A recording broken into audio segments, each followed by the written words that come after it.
लोक दास्तानों में एक दास्तान सोहनी और महिवाल की है, जो एक दूसरे की चाह में चनाब में डूब गए।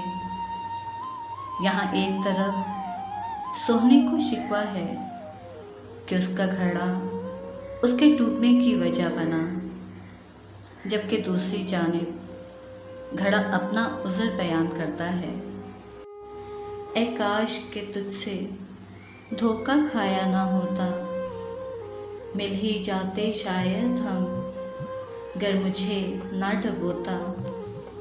ले जाएगा उस पार, घड़े पर था एतबार, पर यूं करके एतबार जान को गवाया ना होता। कर ही जाती चनाब पार, सुन ए मेरे माहीवाल, दरिया में मैं न डूबती, गर मेरा घड़ा कच्चा ना होता।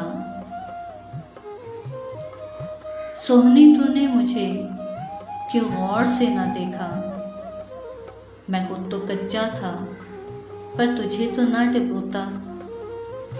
तेरे दुश्मनों ने तुझे मिटा कर दम लिया, जहाँ में नाम मेरा यूं बदनाम तो ना होता। मैं खुद मिलाता तुझे तेरे माहीवाल से, हाँ ऐ सोहनी, गर मैं कच्चा घड़ा ना होता।